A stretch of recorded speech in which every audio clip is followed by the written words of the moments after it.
Hello students and welcome to EPG Pathshala.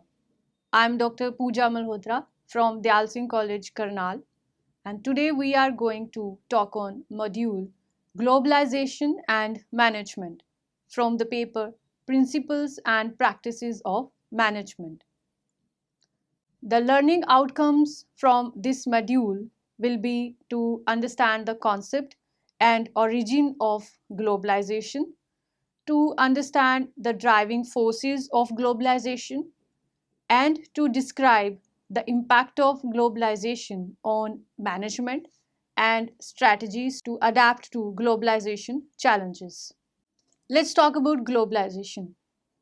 Present is the era of globalization, and in the present scenario of globalization, the organizations have brought drastic changes at all levels. There is a huge diversity and complexity in international business due to differences in political, economic, cultural, social, technological, and regional environment. Managers have to devise the strategies which can work at international level in different parts of the world. They have to plan different strategies for different markets. For example, entry strategies for new markets, devising supply chain management policies, establishing information systems, and managing international human resources, etc. The management of an organization operating on international level has to assess regional, cultural, and institutional differences in different markets globally. The purpose of this module is to understand the concept of globalization and its impact on human on business houses, and also to describe the strategies how business houses can manage their operations in different parts of the globe. On the term globalization, there are different viewpoints. Some recognize globalization with increased speed of transportation and communication technology. Others identify globalization with increasing powers of multinational corporations. And there are some other views which see globalization as a force eliminating cross border boundaries.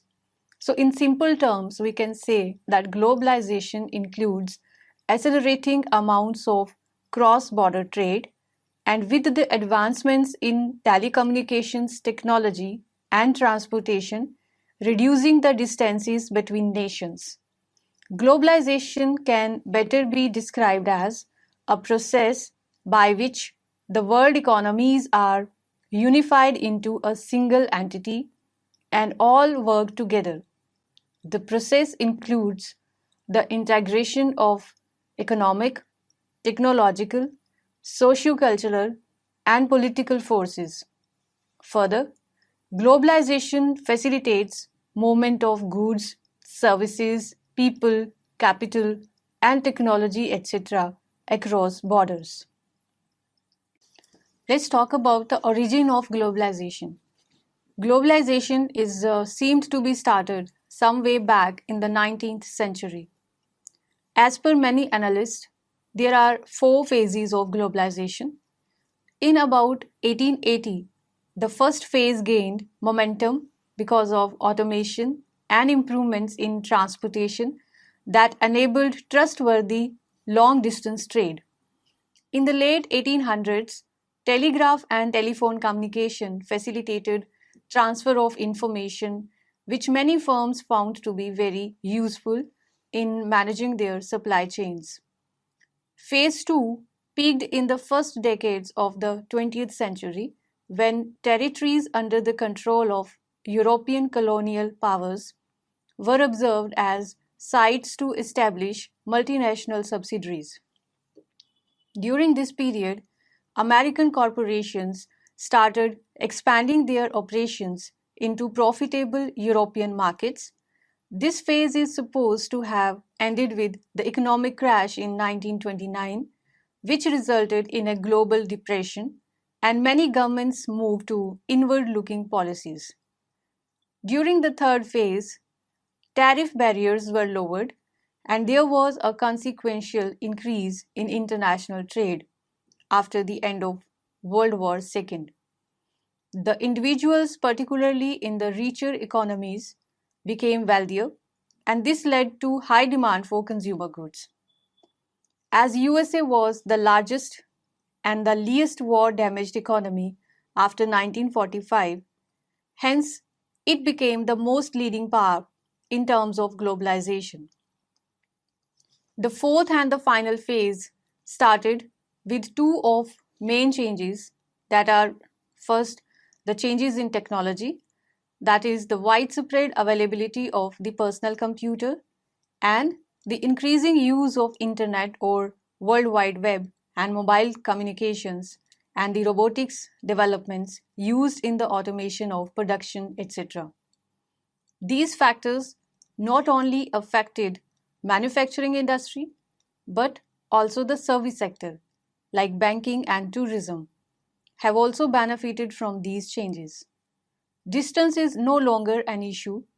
The world has reduced to a manageable size. The second factor is the change in government attitudes and their economic policies that allowed the companies as well as consumers to take advantage of these technological advances. It is evident that there has been much convergence of global economic thinking, with many more countries moving towards an acceptance of liberal, free market ideas and views. Social trends also get changed as consumers are less concerned with products' national identities. From the discussion above, we can derive certain features or components of globalization, which are first of all free trade of goods and services. In globalization, liberal policy is adopted for export and import of goods and services. Various tariff and non-tariff barriers are removed so as to ensure unrestricted movement of goods and services across different countries. The whole world is treated as a single global village. The second feature of globalization we can derive is free movement of capital. Globalization includes opening of domestic economy to foreign capital and investment and removing obstacles to the entry of multinational corporations. In globalization, restrictions on inflow and outflow of capital are removed. Concessions and subsidies are offered to attract foreign investment. The third feature is free movement of labor. Globalization also includes free mobility of labor across different countries. For free mobility, immigration and emigration rules are liberalized. The services of foreign technocrats, experts, technicians, and skilled labor can be availed easily. It enables the business units to take advantage of cheap labor available in other countries. So it increases the interdependence of different nations. So, what drives globalization? There are numerous factors that have increased the progress of globalization and are likely to carry on the same in near future. So, these driving forces are first is communication and transportation technologies. The advances in transportation systems have greatly reduced the cost of moving goods, services, and factors of production across national borders. Information technology, which includes the use of ICT like computer and telecommunication technologies to transmit information, has greatly enhanced efficiency and made it easier and faster to complete international transactions. The second driving force of globalization is economies of scale and local demands. Economies of scales have facilitated companies to sell cheaper goods and services across the globe. Almost identical products are sold all over the world that local preferences and tastes are vanished now. However, to cater to local needs, companies can gain substantial benefits by making minor changes to suit different national markets. So, companies now work on the concept of think globally and act locally. Third major driving force of globalization is deregulation and liberalization of trade and capital markets. Deregulation and a widespread drive towards liberalization of trade and capital markets have led to integration of the world economies. Let's talk about the relationship between globalization and management. Globalization has brought remarkable changes in the area of management and business practices. Globalization has provided new opportunities and new methods and ways of performing jobs. With this, new ways to manage people are also evolving. For example, the autocratic management style, as per Theory X, has been transformed into the participative management, which is a part of Theory Y. In place of hierarchical position systems where everything was centralized, flat organization structures have developed, which involve decentralization of decision making. Employees are given more liberty to perform their duties so that the organizational objectives can be achieved more efficiently and effectively. So, let's talk about the strategies of globalization. There are numerous strategies which the companies can adopt to business globally. So, first one is exporting. Exporting is the most traditional form of globalization. At an initial level, a domestic business unit starts its international business by exporting to one nation. So gradually it exports to another countries. When a country has surplus production capacity, that is, its domestic consumption is less than its production capacity, then exporting is very useful. Also, the country enjoys comparative advantage in producing these goods in comparison to other nations. The comparative advantage may be due to cheap labor, ample supply of good quality of raw material, or technological advantages, etc. Second form of strategy is licensing and franchising. In licensing, the business house of one nation, that is the licensor, allows the business house of other nation, that is the licensee, to use its technical know-how, that is the patents, trademarks or copyrights, etc., in exchange for license fees. In most of the countries, rate of license or the royalty fees ranges from 5 to 8% of sales. Licensing agreements enable the licensor to make maximum utilization of its intellectual property. Third strategy can be in the form of franchising. Under franchising, the business unit of one country, that is the franchisor, grants right to do business in a particular manner to the business unit of the other country, that is the franchisee. So this right can be with regard to selling the goods under the brand name of franchisor. The key components are provided by the franchisor to franchisee, or in another form of franchising, the manufacturer can appoint dealers in other countries to sell their products. For example, Soft drink manufacturers like Pepsi or Coca-Cola provide the key part of their product to their franchisee in other countries. Next form can be in the form of contract manufacturing.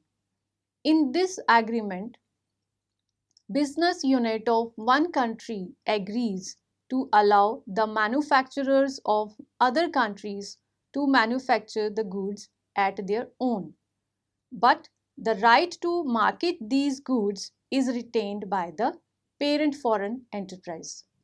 Hence, the parent foreign enterprises can expand their business in other countries without setting up their own manufacturing plants in other countries and can expand their business.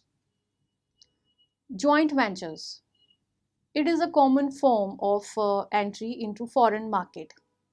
In joint venture, foreign partner makes an agreement with the local unit of other country in which management and ownership both are shared by the two. Local unit has thorough knowledge of domestic conditions. It has its local setup, infrastructure like manufacturing unit, distribution network, supply chain management, service centers, etc. It also provides its advanced technology and technocrats. So profit of joint venture is shared between the foreign partner and the local unit. Next form can be management contracting. In this form of globalization, parent enterprise provide its managerial expertise to the business units of the other countries. In this arrangement, there is no stake of foreign partner in ownership or capital. So some fees is charged by the parent enterprise for providing managerial services which may be fixed in lump sum or in the form of percentage of profits or sales. Another form of globalization can be wholly owned subsidiaries. Companies open their wholly owned manufacturing units in other countries. So this route is mostly adopted by the MNCs, multinational corporations, who want to have complete control over the manufacturing activities in another nations. For example, LG Electronics has set up LG India as its wholly owned manufacturing subsidiary unit in India. It has its own manufacturing and marketing setup in India. Next form of globalization can be in the form of assembly contracts. In this strategy, the foreign partner provides key components and parts which are assembled in other countries. The products so assembled are marketed under the brand name of the foreign parent company. So this arrangement also helps to save custom duty as only key components are imported as against the finished product. So the assembled finished products are not only sold in domestic market but also exported to other countries, hence improving the exports of the domestic country. Next form of globalization can be in the form of cross-border mergers and acquisitions. Mergers and acquisitions take place between business units of different countries. In merger, business units usually doing type and level of business join hands to avoid competition and to enhance long-term competitive strength. In cross-border acquisitions, generally a larger business unit of one nation acquires the comparatively smaller unit in other countries. For example, Tata Steel, Indian company, acquired Chorus Steel, a European country. So the major advantage of these cross-border mergers and acquisitions is that business units can expand their activities to other countries. Another form in which the companies can globally operate is third country route or location. In this strategy, one country does not make direct investment in other nations, rather investment is made in third nation. Through this third nation, the investment is routed to destination country. For example, India has tax concession treaty with Mauritius. That is, any investment in India through Mauritius will get tax concession. So if any investments made in India through Mauritius, it will get tax benefits. To take advantage of this strategy, some investors of the countries like US and Japan route their investment through Mauritius to India. Let's discuss the impacts of globalization on business and relative strategies. Globalization is an important external factor which affects almost all the organizations. Globalization has increased competition, frequent changes of technology, diversity of human resources, managing cultural and national differences, etc. So let's talk about the areas or factors which are affected by globalization and what relative strategies can be adopted by the business houses to deal with them. So first of all, it is the competition. Globalization has increased competition. Due to globalization, market has widened with increased number of buyers and sellers. Buyers have more options to buy. Due to global markets, buyers are able to get low-priced products and services with good quality in a very short span of time. Companies will have to meet these expectations in order to remain in competition. The competition arises not only from domestic firms but from global marketers too. Hence, the companies are facing competition relating to price and cost of the product and services, target market, customer preferences, timely delivery, technological advancements, etc. So, a company must be readily adaptable to changes in global market. The second impact is regarding technological advancements. In order to remain competitive, companies have to adopt latest technologies. Use of technology, particularly internet and e-commerce, have widened the operations of companies into global markets. Technology is also helpful in producing goods and services in a very cost-effective manner, hence which results in lower prices of goods and services. Globalization has increased the pace of transfer of technology and the use of technological advancements. The next is transfer of knowledge or information. As we know, globalized economy is the knowledge economy. Information is also an important input in present scenario. So with globalization, information can be transferred and exchanged very easily with other countries. Frequent changes at global front require quick transfer of knowledge and information, and the success depends on efficient utilization of that information and knowledge. Next impact is on business ethics. In present era, companies cannot have their sole goal of profit earning only. They must be socially responsible in order to succeed in long run both at local level as well as at global level. The companies should conduct their business ethically or it may have a problem for them in the long run. The next point is diverse workforce management. With globalization, another challenge for the managers is to treat human resources in a fair and reasonable manner.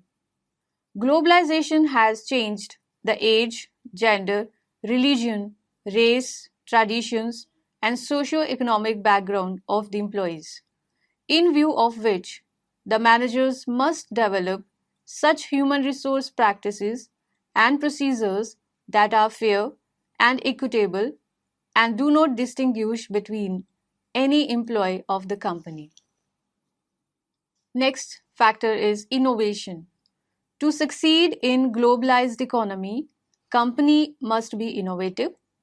Innovation means creating new goods and services or producing in a better way to benefit the economy at large. Hence, managers must develop such environment in the organization where workforce is motivated to innovate. Enhanced quality. It is a great challenge from the globalized economy for the managers to improve the quality of goods and services. To meet this challenge, managers must adopt improved technologies and ways to enhance the quality. The workforce should also be trained to monitor and evaluate the quality of goods and services and must also find better ways to perform their duties on a continuous basis. Here it is very important to talk about globalization and competitiveness because in order to survive in the world market, the companies have to be competitive. So, why it is important to study these two? Let's talk about this. Globalization and competitiveness are related and current topics. It refers to the strength and resistance of one competitor against the other competitors. So, in the world level business game, the number of players are quite large, but only those players win who remain more alert than others. So, there are certain features of competitiveness which are as like the first of all, it is the current topic. These days, competitiveness has become a current topic.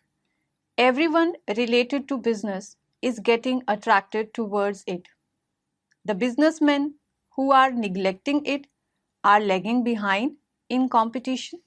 Therefore, it is very necessary and important to discuss this topic and to understand its significance today. Second one is a wider area. Up to some times back, only some big industrial houses were worried about it. But today, on account of opening of retail shops of multinational companies, even small businessmen are forced to think over this topic.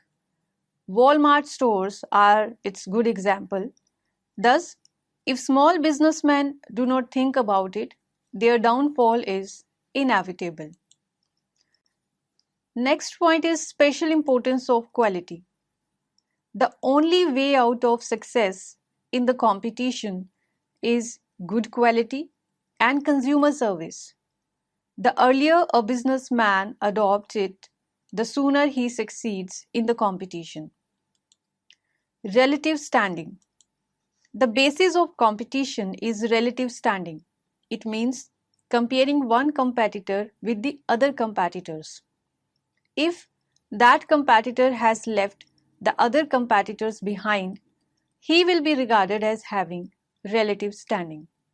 So, relative standing can be divided into two parts on the basis of time. Relative standing today, looking forward. It means that today we are stronger than others and in future too the victory will be ours. For example, if labor cost in one country is less, it is a symbol of its relative standing today. In future too, the production cost of that country shall be less. So, in this very basis, that country will leave other countries behind. Second, we can define relative standing today from the past to today. This concept means that whatever standing we have today is the result of our hard work done in the past. This concept indicates the participation of a country in the international market. For example, if today the Japanese VCR industry has an important participation in the international market, the reason for this is the technological development done by Japan in the past. So, in other words, the basis of standing of Japanese VCR industry is the effort put in the past. So why is one country more successful in competition than other countries? There can be several reasons like better quality, better consumer service, world level advertisement, use of modern technology, less labor cost, etc. But the most important of all these factors is the government's interest in the business or world level participation.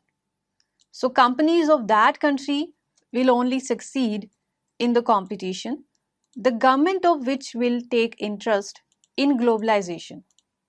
For this, there is a need for the government to frame a positive international trade policy. Only that country will get recognition at the world level whose government adopts this policy. For example, if we talk about Japan, if Japan today is the leading country in the competition going on at the world level, the whole credit of this goes to the government of Japan.